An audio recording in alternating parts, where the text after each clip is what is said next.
Guys, thanks for joining us again for another live episode of Pursuit of Purpose and What Are We Doing? The series we're in right now is called Is It Right?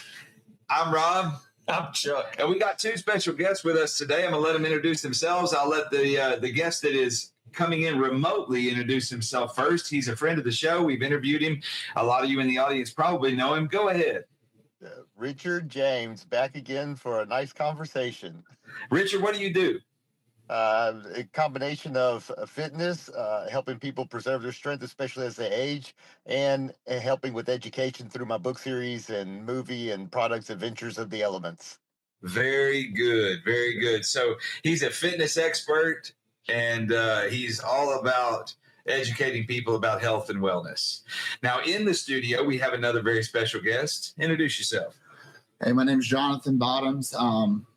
I'm just a local pastor in town. I actually don't know how I got here. I figured I'm your last option, but I'm a local pastor in town. I work with a church and do that kind of stuff, and associate pastor on stuff. Very good. So you're a pastor, a member of the clergy, a man of the cloth. You make it sound a lot more fancy than it is. Big shot stuff, man. Big shot stuff. I sit in an office and read books. So, guys, you guys haven't been on the show on this particular series that we're on, but you both know a little bit about what we're talking about. And the idea is, for those of you in the audience joining us, we're discussing substances that we put in our bodies and the moral and legal implications of them and how it got to be the way that it did. And like last week, we went on a pretty in-depth discussion about the comparison of coffee and marijuana. Why is one okay and one not? Mm-hmm. And the effects of what they actually do to the human body. And we discovered last week, surprisingly enough, that there are dead on zero proven deaths from cannabis. Right. Is that the craziest thing in the world? Can either of you gentlemen respond to that? It doesn't seem crazy. I don't think you're going to overdose on marijuana. For the most part, you're going to sit at home and watch TV. So I think that's the safest place you could be, Right. So it doesn't surprise me. No. Well, I was actually surprised. I expected there to be some kind of negative health impact related to it, even if they just said that it was the, carbon monoxide from burning it while you smoke it. I thought there would be something, but surprisingly, there was nothing. Have you ever heard anything negative about it health-wise, Richard? I haven't. The only thing is if you inhale the carcinogens, it would be the same as inhaling anything that's burning. But as far as specifically the THC, no, not at all. It has medicinal value. So another thing that we learned was that the human body has what they call an endocannabinoid system. Mm-hmm. We're built with it. Mm-hmm. And I don't know about you guys, but just the very name of that indicates that we're actually built to digest and process cannabinoids or cannabis plants. And the crazy thing is that same system has adapted to consume coffee, to consume caffeine. That's crazy. Right. I never would have thought. Yeah, I had no idea. But on the flip side, there's at least 1,000 deaths a year related to the overuse of coffee or caffeine products. Isn't that crazy? So while we sit at church pontificating, right, and being extra religious, we're killing ourselves with coffee while we're being judgmental about anybody that might consume cannabis. Isn't that wild? Yeah. So I'll tell you what, since you're there and you have the most limited time, Richard, what's your take on this? Is it right? Yes, I'd like to take this down a divergent path, especially since we have the pastor with us, because his insight is extremely valuable on this. On that same topic, we can apply it to people. And you have people throughout history who have done great things. Thomas Jefferson with democracy, but yet had slaves. Even Einstein, he had secret bank accounts to avoid taxes, along with other things he did. You take people from Michael Jackson, and we know all what he did, but one of the greatest pop stars of all time, the king of pop, artists. You can name anyone throughout history who has done evil, yet they left huge contributions to society. Isaac Newton was supposedly a very terrible person. Even watching The House of David on Amazon Prime, the new series, you see Saul and the others and what they did, yet they all, in one way or another, left great contributions. And so, can we accept the same in people? Are we the first to throw the stone, or do we accept their great contribution? Some say forget the individual, and throughout history, just remember the contribution and the deed, such as Wikipedia. You don't know who has provided that information to the public. It's all anonymous, but there's great information there. You know nothing about the authors. And so, Right. should it be the same? Should we just remember a deed and not the person? Or are we losing out on a valuable lesson of learning from the mistakes these great people did? So that leaves a lot of food for thought on the same when we're comparing it to coffee versus marijuana. So I'd be really curious about those guys looking back over history and learning the stuff that we've learning. I'd be real curious about those guys and what sorts of stimulants they used. Some of the great thinkers of all time. We talked about this on one of the first episodes. We found out that, or we talked about that, it was even in the president's medicine bag that he had cocaine, even up to as recent as John F. Kennedy, and maybe even after him. But I read a documented article about how JFK actually had his presidential doctor carried cocaine around to help stimulate him before he would give a speech, or so that he could think clearly. You watch speeches nowadays, I don't know that they're derailing from that. There's sometimes the president is a completely different person when they're speaking than when you see them on camera. Right. They get a little extra something to them. Something. Yes. So, and I mean, like in recent memory, you wonder, like, why didn't they give any of that to Joe? I mean, he was so tired all the time. He might have, there was a few speeches where coffee just wasn't enough. There's a few speeches where I wondered if he was on something. Right. He'd be a little more spry.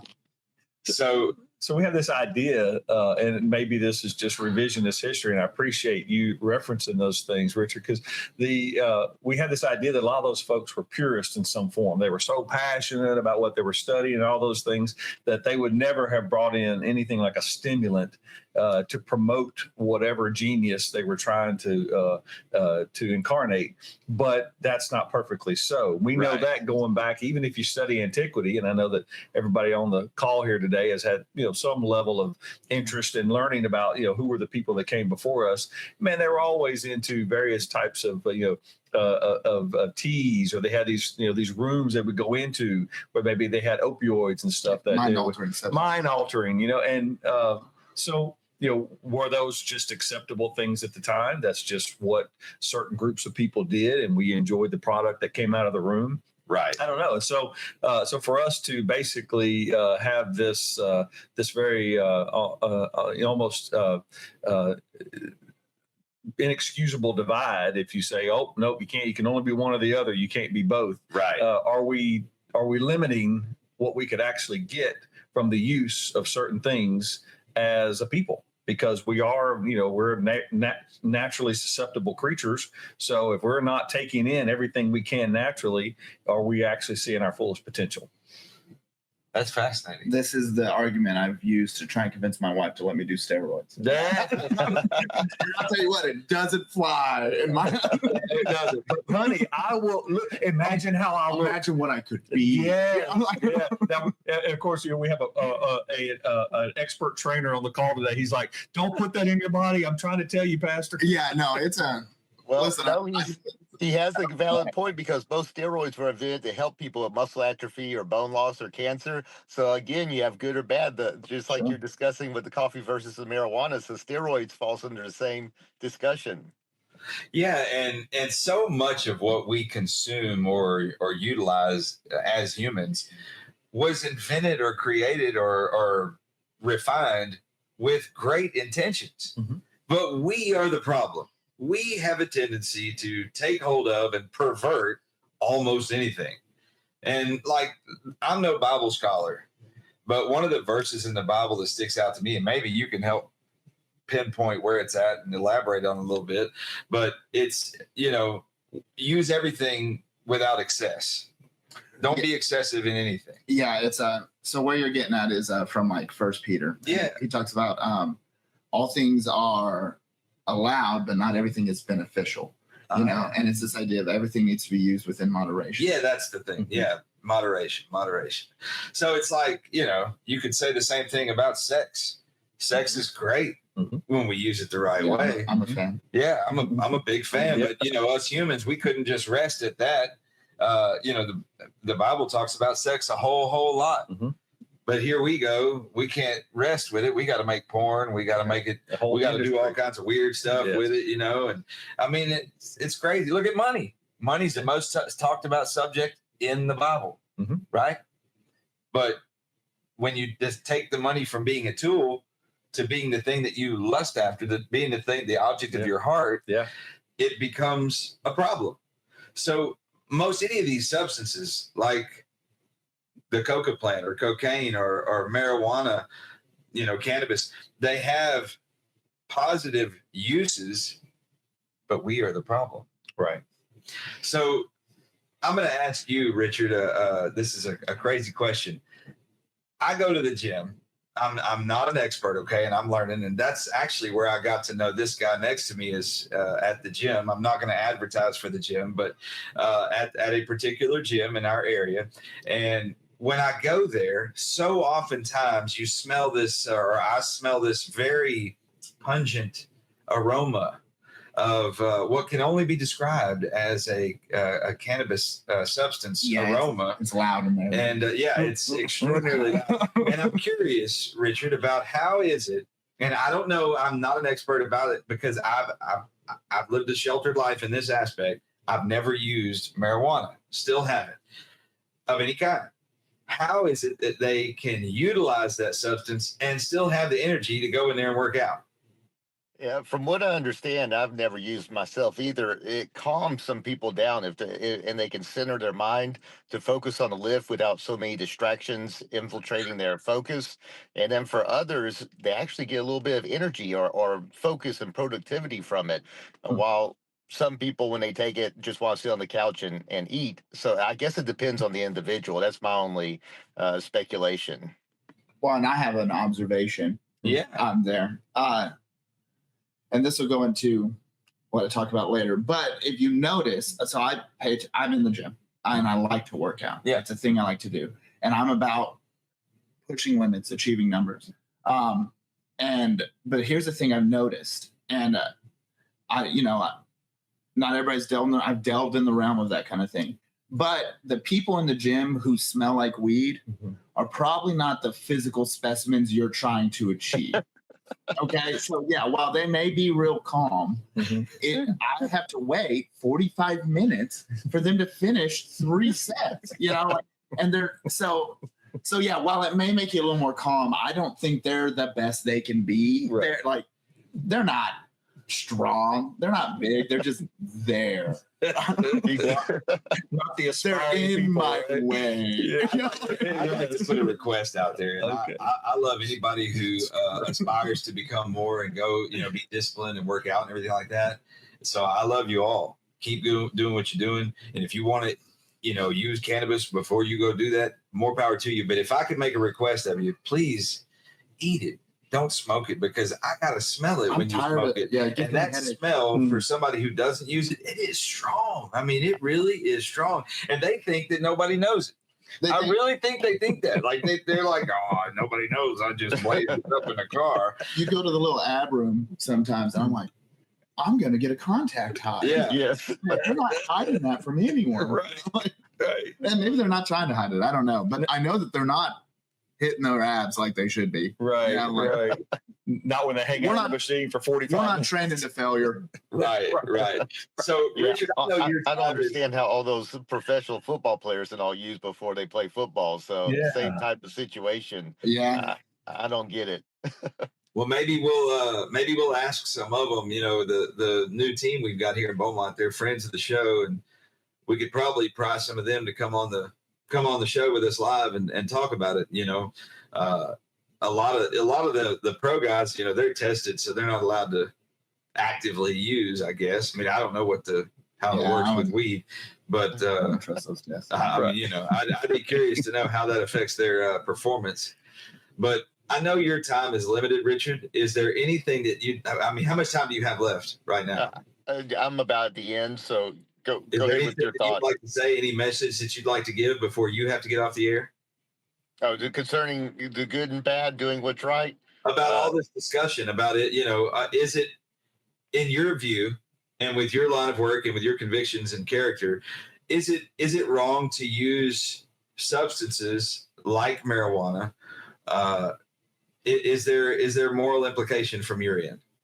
From my opinion, and it's just like what you referenced earlier about the moderation. Everything in moderation is the personal choice. I don't think we should limit people's choices in that respect. Freedom of choice, knowing the repercussions and possible consequences and effects, and as long as you're not hurting someone else, that's the biggest thing in my opinion.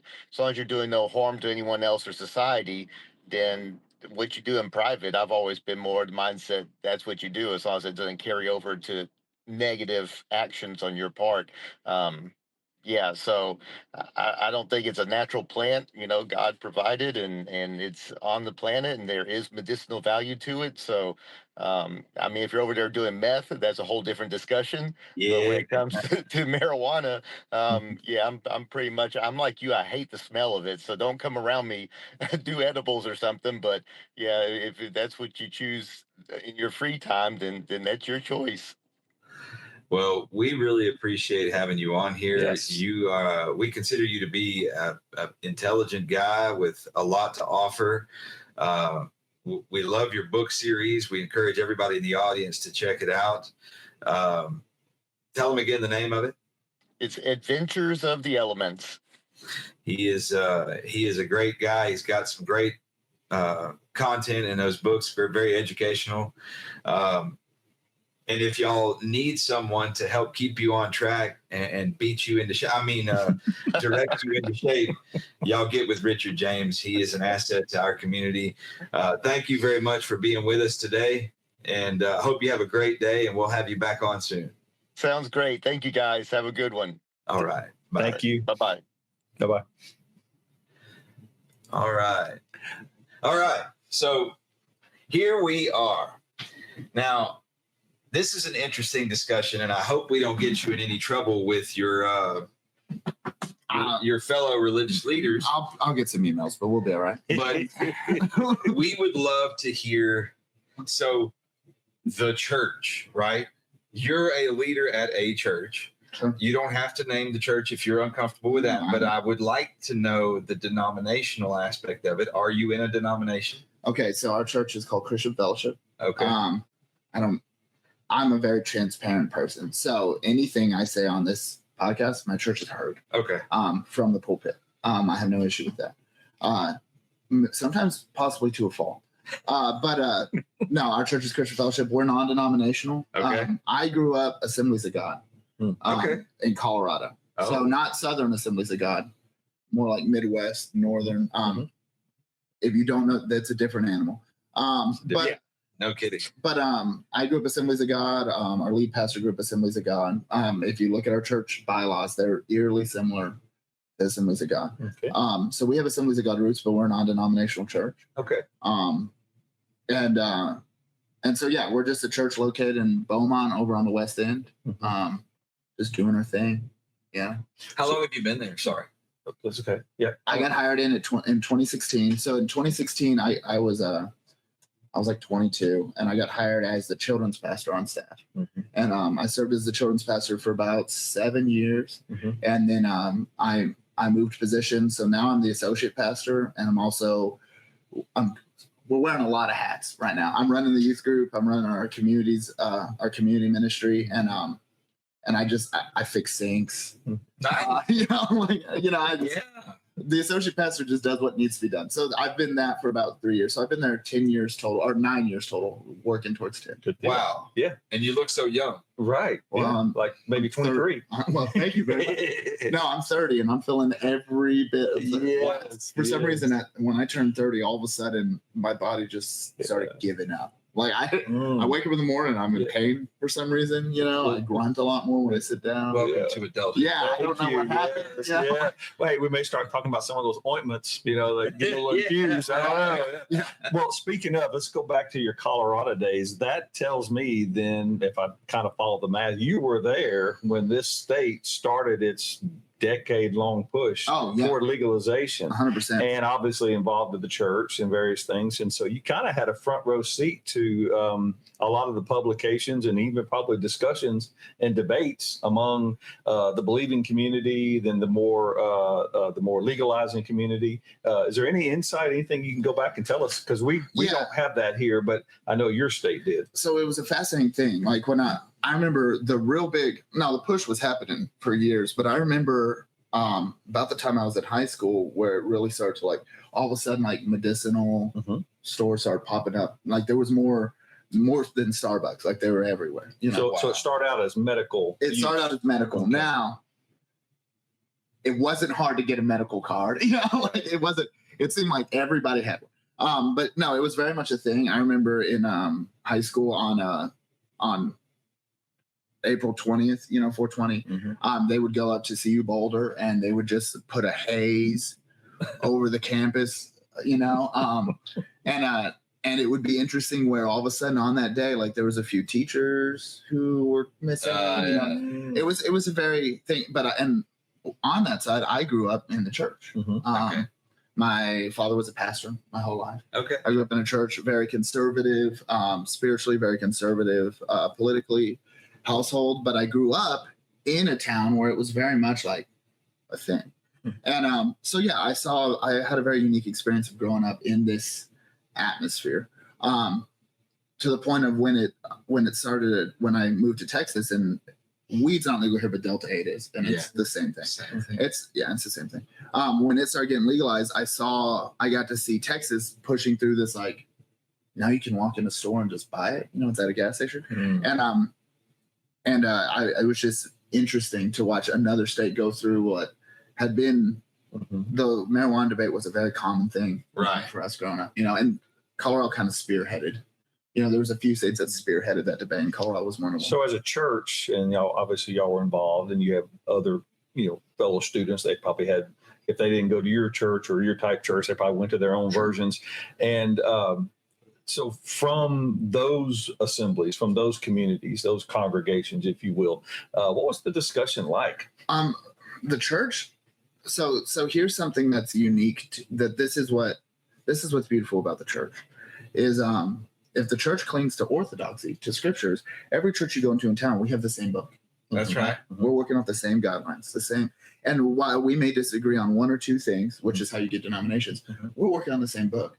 And so for the most part, the churches had the same mentality, which was the biggest. It was just like high school students, stay away from this. You're developing, you're growing, you're learning. And if you're not careful, and so we had some that did that and went off. Like we had a guy that got put into the Air Force Academy at like a real high rank. Like they came down and did this whole show during graduation. We have some, and then I still have friends who are working at the Conoco in the town that I grew up in, that just stayed there. And I think one of the biggest things you can see, and I'm jumping over a topic, but one of the biggest things you can see long-term for pro or con marijuana abuse is just look at the individuals who used it, didn't use it, and used it moderately, and look at where their life went. Right. And that's one of the biggest. You have an assortment of lanes that some people took. Some people used it excessively, which we talked about excess when you mentioned Peter. And then we had those who were completely abstinent.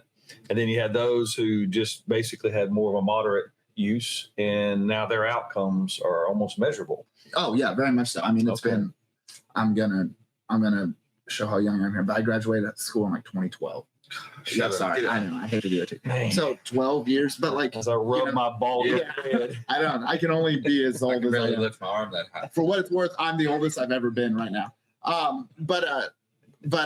So you've had a little over a decade to watch, and here's what's fascinating is if you watch the individuals that used it moderately, it seems like now they've quit using it. Somewhere along that line, moderately. So they just outgrew it. Yeah, moderately there was like, you know what, this just isn't Just doesn't do it anymore. This just isn't for me. You know, it was fun there, but it's not for me. And the ones who use it heavily still use it heavily. And the beauty of social media is I'm friends with all of them on social media, so I get to see where they all ended up. And fascinating, what the ones that use it heavily are still in this town with no stoplight. You know that, and that doesn't mean their lives are horrible. Like they're married, they have kids, you know, they have a job. But I wonder, like, what could they have been? You know. And most likely, I'm just speculating, but most likely it wasn't the substance itself. It was their inner ambition. It was their drive. The substance was merely a symptom. Sure. Whatever it was. If they hadn't had cannabis or weed or whatever you want to call it, they would have chosen alcohol or sex or something else to escape, something else to numb or not have to think about their reality. Well, and if you look, most of the time it's not one thing in general. If you know, if you use this, you're going to use this. You're going to use this. You're going to use this. Well, even the abstinent ones who may have been abstinent from the legal access to marijuana, maybe they chose something else. Maybe they have other vices or other escapes that that aren't really being factored in, since this is more or less our topic.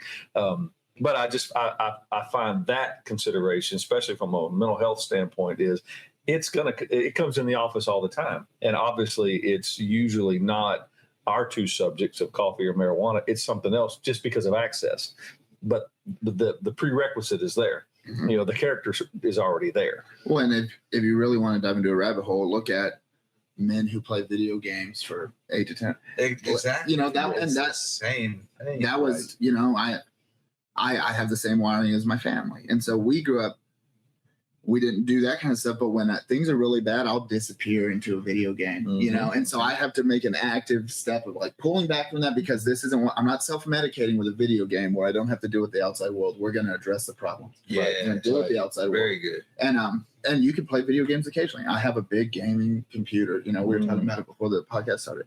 I like games, but my wife is a good thing. Like, hey, we haven't seen you in 5 days, and I'm like, and all of a sudden she's like, so what are you running from, and like, I have to take a moment and be like, okay, I'm what a great support network though. Well, it's really annoying. I was trying to give you an out. She's always doing the best for me, and I hate it.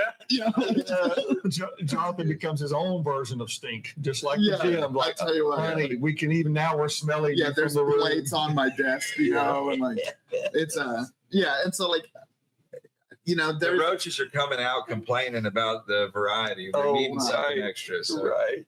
And there's an argument to be said that like everybody has their thing that they use to like cope. That's your thing you use to cope. Yes. For some people it's the gym. For some, now I would argue the gym as a coping mechanism is a much better option than video games or weed or alcohol, because at least like it's good for you.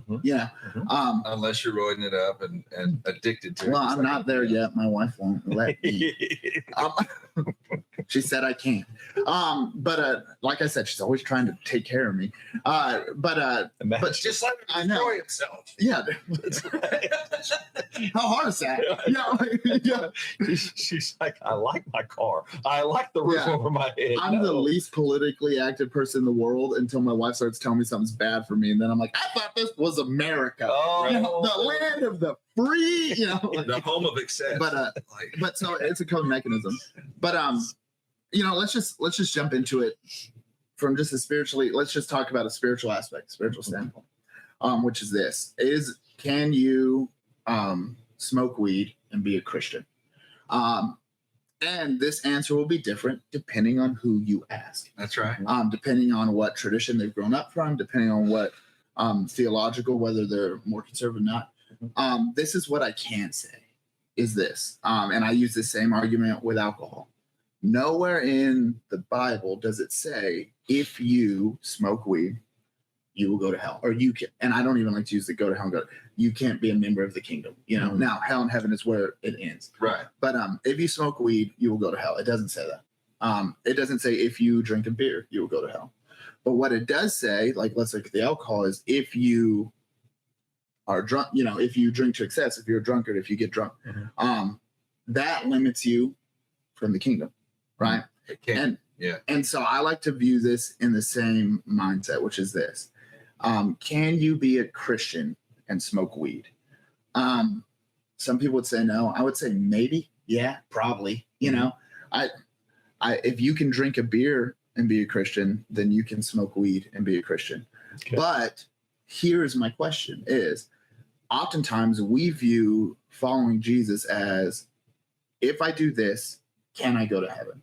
Right. And that's not what Jesus. That's right. That's not what Jesus said following Jesus was like. That's not what Paul says following Jesus is like. And so oftentimes the phrase I use is they want just enough blood to get into heaven. Yeah. And that's not, if you read the gospel, if you read the epistles, that is not what following Jesus is. Following Jesus is saying, I'm going to align my values with Jesus's, and over time, I'm going to be formed into the image of God. To be Christ-like. Over time, God is going to make me be the person he made me to be. Yeah. You know, we're all trying to be what Adam and Eve were at the beginning, fully human, uncorrupted, right? That's the goal. And this is not an easy thing to do. No. You know, I view it as a tree branch. Every morning I wake up and God's will goes like this and my will goes like this. And so every morning I tie my will to God's by forcing myself to do things, by keeping my mind straight, in hopes that over time my will grow with his and I don't have to force it anymore. Yes. And every year it gets a little easier. But our whole goal in following Jesus is not just to get into heaven. It's to be a member and a representative of the kingdom of God on earth right now. We usher in heaven on earth right now. And so that's where this question gets nuanced. Because can you smoke weed and be a Christian? If by that you mean, can you believe Jesus, ask for forgiveness, go to heaven? Yes. But can you smoke weed and be fully who God made you to be? And I would argue, no. I would argue at best, you'll be a cheap facsimile. You know, you'll look close. You'll look similar. But will you ever really be who God made you to be? And this is my argument for that. And I say this with experience. If there's something that's bad for me, buddy, I've tried it. That is a flaw in my character. And that's why I married the woman I married, because she could see the things that are bad for me long before I can. And husbands, if you're watching this, listen to your wife. Okay, she loves you. She's good for you. Listen to your wife. But I think he's running for office soon. Yeah, I'm running. No, I don't. I'm so uninterested in that. But so it's this idea of when I'm on a substance like weed makes you not care about stress and anxiety that's going on, which a lot of people are looking for weed for that reason. You have less stress, right? Weed makes you a lot more relaxed. Weed makes you a little more sedentary, a little like you just, nothing matters. But here's the problem with that. Number one, and this may be not an acceptable thing to say to therapists, I don't think anxiety is bad all the time. That's true. There is healthy anxiety. I don't think anxiety is wrong. What anxiety is your body saying there's a problem that needs to be fixed. Okay. Now, if you have rampant anxiety about everything and there's no problems to be fixed, now we need to look at we need to adjust that. Right. But anxiety in general, if you have a test tomorrow morning and you have anxiety about that test, it's your mind saying we need to study for this so that we can be prepared. And so anxiety is letting you know there are problems that need to be fixed. And if you don't experience that anxiety, you don't fix the problems. Okay. Anxiety, when you have anxiety in your marriage, it could be because there's a marriage conflict that's happening. Right. So here's a question. So I appreciate that your comments there toward the end, especially about remedy-based activity. So if I have an anticipated issue and I'm trying to put things in place to have the best possible outcome, remedy-based.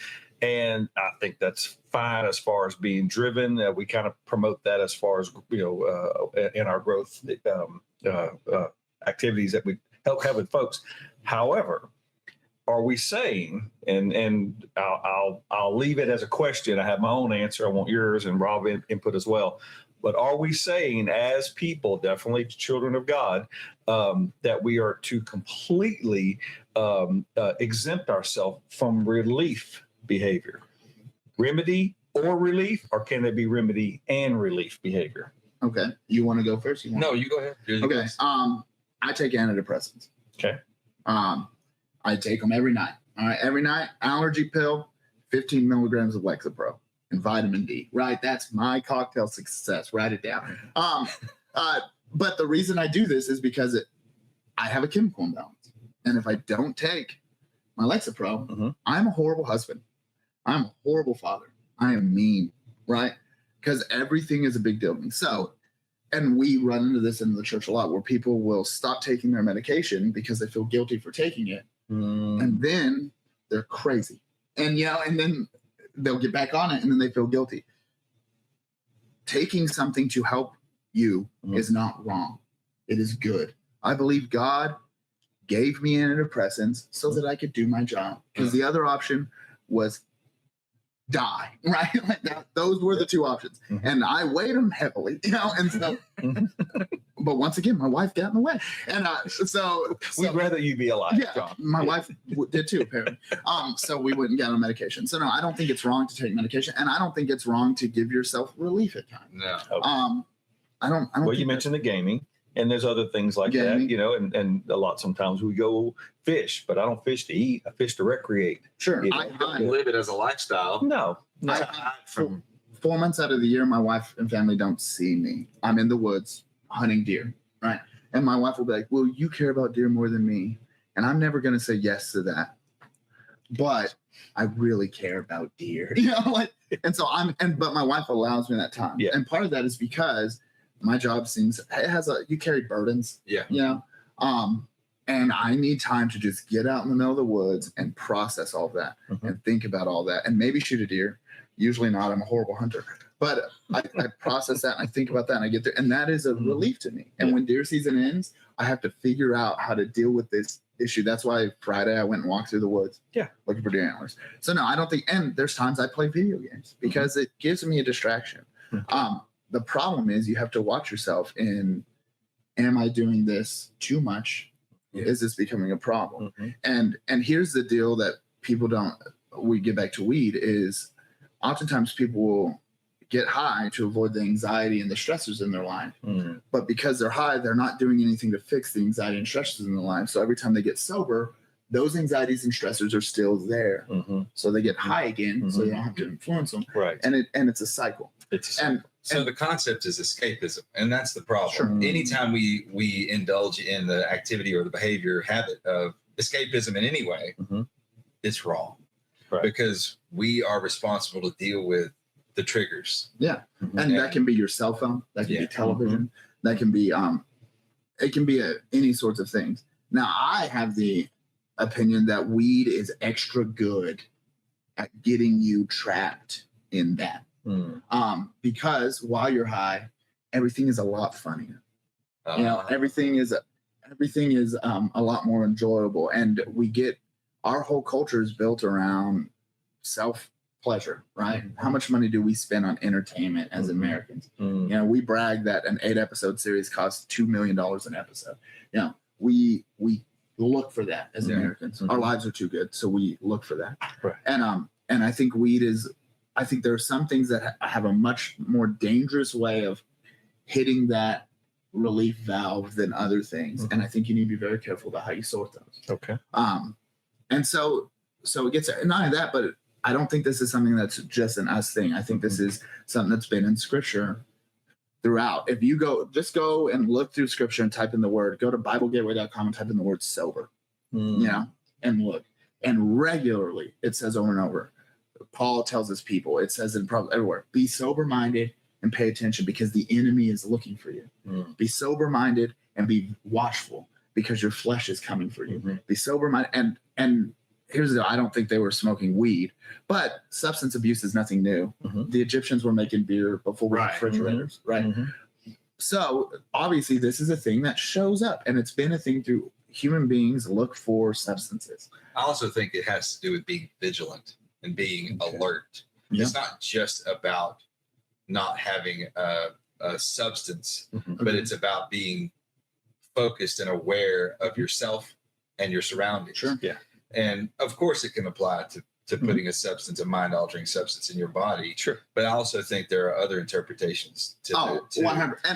And there are. Yeah. All I can tell you from my experience is that part of my job as a follower of Jesus is to listen for the Holy Spirit speaking to me and guiding me. And if I'm high, I can't hear the Holy Spirit. Not that he's not telling me, but I'm not paying attention to that anymore. Right. In fact, a great thing if you're feeling convicted is to get high and you stop feeling convicted. Like that's and so it's a great way to mask that. Now, if you're not careful, I do believe God will take a more hands-on approach, and he does often with me, and it's a painful process to go through. He might use the hand of your wife. Yeah, he will get, or he'll just handle you.